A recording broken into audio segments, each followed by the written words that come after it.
José Serra, com a palavra, Vossa Excelência. Presidente Renan, presidente Eduardo Cunha, mais uma vez os cumprimento pela iniciativa de convocar, de reunir aqui em Brasília os prefeitos das maiores cidades brasileiras. Queria cumprimentar os prefeitos presentes. Só uma observação inicial. Hoje nós vivemos uma situação de crise, com queda de receitas, com queda do PIB, com aumento do desemprego, com aumento da inflação. Enfim, vivemos, de alguma maneira, em matéria de ajuste econômico, um momento pior, o pior dos mundos. Isso, naturalmente, se reflete nos municípios, seja na demanda por serviços públicos, por um lado, e por outro, na falta de recursos para poder manter, já sem dizer ampliar esse serviço. Mas, muito objetivamente, eu queria tocar aqui em alguns pontos que abrem caminho para, pelo menos, a situação ir sendo atenuada.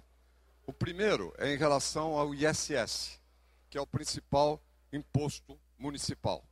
Eu creio que hoje, praticamente, se generalizou no Brasil, uma prática, aliás, que nós introduzimos em São Paulo, que foi a do ISS eletrônico, né, que aumentou muito a eficiência e diminuiu a sonegação do sistema. Não há muito o que avançar mais nessa área.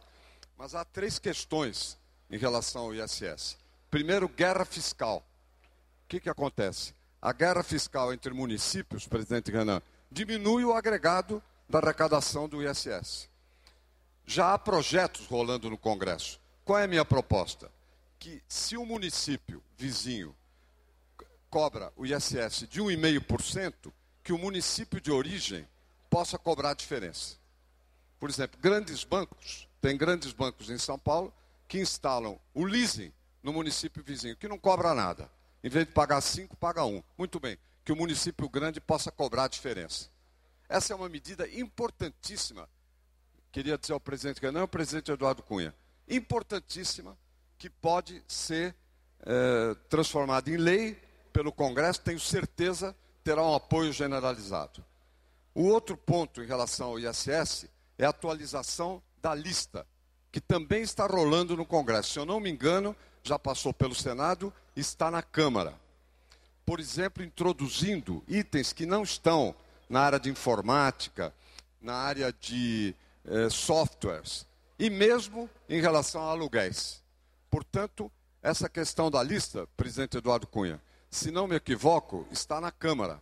É algo que nós poderíamos imediatamente verificar e trabalhar em cima disso. Isso significa aumento de receita. Há uma terceira questão que é proposta pela Associação, pela Confederação Nacional dos Municípios, que é a cobrança sobre leasing e cartão de crédito. Na verdade, há um equívoco aqui. Já é feita a cobrança sobre leasing e cartão de crédito, só que é feito na origem, na administradora. O que os prefeitos querem é no restaurante, digamos. Isso parece muito difícil de ser feito, mas o que poderia sim se fazer é arrecadar com base no combate à guerra fiscal, porque essas administradoras vão para o município vizinho e pegam o ISS baixinho. Isso aí cai no capítulo da guerra fiscal. Eu acho que são três medidas importantes, prefeito, aumentar a arrecadação já neste ano, a menos que haja, não estou atualizado, questões de anualidade, mas de todo modo seria a partir de janeiro já do ano que vem, de qualquer maneira. Um outro aspecto que recolhe muitas das ansiedades e reclamações é a PEC, do deputado Mendonça, que proíbe, né, a criação de programas e iniciativas que gerem despesas, tanto para estados quanto para municípios. É preciso olhar direito essa PEC, porque não é de trivial implantação. Sei lá, se a União construir um viaduto numa cidade, não tem cabimento depois querer que ela pague o serviço de lixo do viaduto, né? Mas muito claramente tem, no caso das piso salarial, quais são as duas coisas que mais incomodaram? Piso salarial dos professores, não porque não seja justo, mas quem paga a conta é o outro. Ou seja, se é herói com chapéu alheio, né? Faz generosidade com chapéu alheio, que no caso estados e municípios. Segundo, a hora-atividade. Né? O governo fixou um piso de 25% de hora-atividade, ou seja, hora que o professor não dá aula. Se tem 40 horas, 10 horas ele não dá aula, dedica a preparação. Isso implicou em contratar mais professores para estados e municípios pelo Brasil afora. É preciso parar com esse tipo de procedimento. Isso envolve uma PEC, e envolve também alguma coisa mais direta, que seria uma proibição explícita de se criarem pisos de qualquer coisa que envolva os municípios desembolsarem, a menos que o recurso esteja rigorosamente previsto. Mas essa é uma medida, digamos, defensiva. A outra questão é a mesma, é dessa natureza, é em relação aos repasses.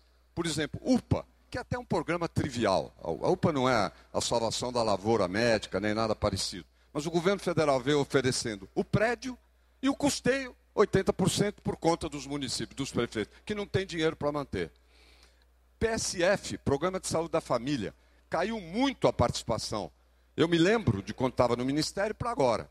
Caiu a contribuição federal. O tal daquele programa de ambulância, SAMU, a mesma coisa. Portanto, eu vejo com muita simpatia uma proposta feita aqui pela pela Confederação dos Municípios. Tem que ver como redige isso, no sentido de que as contribuições federais sejam indexadas ao INPC, que não possa simplesmente chegar e encolher, que é o que está acontecendo hoje na saúde. O que está acontecendo? A saúde está numa péssima situação e os sacos de pancada são os prefeitos, porque são a autoridade mais próxima. Alguém tem que ter a culpa. Logo, tem prefeito, governador e presidente. Quem está próximo? O prefeito. Vocês vão para São Paulo, o grau, a percentual de ruim e péssimo de prefeitos bons está elevadíssimo. Por quê? Por causa da saúde. E a prefeitura, às vezes, está gastando 30%. Mas o que aconteceu? Houve encolhimento, principalmente da esfera federal. Não preciso lembrar que, em 2002, o governo federal entrava com 53% do dinheiro da saúde, hoje entra com 42%, 43%. Essas questões são vitais. Como disse, são defensivas, mas nem por isso menos importantes. Por último, ou penúltimo, a questão dos transportes urbanos. Está se negociando com o governo, presidente Renan, presidente Eduardo Cunha, a questão do fim das desonerações. O que eu proporia é que, se uma desoneração for mantida, que seja de transportes urbanos. Porque isso pega direto nos municípios e pega direto nos usuários também. Então, se tiver, não estou participando dessa negociação, mas se houver uma negociação com o governo federal, no sentido de permanecerem algumas desonerações, que seja, entre elas, ou se for a única, a de transportes, como disse aqui o prefeito Eduardo Paes, se eu não me equivoco, fez essa observação. Por último, há uma questão que não tem implicações de curto prazo, mas que eu acho que tem que ser objeto de preocupação dos estados, dos municípios, que são as grandes obras federais. Acabou-se de anunciar uma ferrovia, que eu acho que é bio-oceânica, alguma coisa do gênero, que vai levar para o Peru. Não tem pé nem cabeça, do ponto de vista de nenhuma prioridade. Custa 40 bilhões de reais. 40 bilhões de reais. Vamos pedir um programa que seja equivalente para transportes urbanos, que são a questão mais crítica, talvez, das grandes cidades. Ou seja, isso é macro prioridade, mas entra no plano plurianual. Então temos que trabalhar o plano plurianual, que o Congresso vai votar neste ano, para que inclua, substitua esses projetos. Na verdade, são megalômanos, mas não é nem para fazer, é só para criar aquela sensação de que vem coisa grande, etc. E não tem viabilidade econômica nenhuma. Que substituamos por um grande programa, um macro programa de transportes urbanos, né, de investimentos nessa área. É uma coisa mais de médio e longo prazo, mas o médio e longo prazo é feito de curtos prazos. Nós temos que entrar nessas questões agora. São essas observações, presidente Renan. Daria pano para muita manga e muitas extensões. Quis apenas dar um panorama, porque, de fato, o que pode trazer receita é a mexida no ISS. Fora questões como Comprev, Lei Candir, o que vai se fazer com o PASEP, etc., que estão também em discussões que envolvem estados, envolvem diretamente municípios. Só para lembrar, o Comprev tem a ver com compensações previdenciárias. O sujeito recolheu para o INSS, depois faz um concurso, vira funcionário da prefeitura, a prefeitura paga a aposentadoria dele, mas não é ressarcida pelo INSS que ele pagou. Portanto, o que acontece? O que a Previdência faz? Ela segura o reconhecimento. Anos e anos. No mínimo, senador Tasso, nós temos que fazer um projeto dando um prazo. Ou a Previdência reconhece ou está automaticamente reconhecido. E pensar também nas formas de ressarcimento dos montantes que estão aí devidos. Da mesma maneira que a Lei Candir. A Lei Candir acabou, mas tem uma emenda constitucional que estabeleceu a obrigação, está nas disposições transitórias, do ressarcimento. Só que falta a lei complementar. Então nós temos que fazer no Congresso. Está nas nossas mãos. É um problema de trabalhar e fazer uma coisa racional. Nada louco, nada que seja para botar para quebrar, mas algo que seja substancial do ponto de vista das demandas de estados e municípios. Que, na verdade, os serviços básicos para a população vêm daí. Tem, inclusive, um dado que, em geral, não é levado em consideração, mas o investimento governamental no Brasil, não sei se vocês sabem, mais de 2/3 é feito por estados e municípios, não é o governo federal.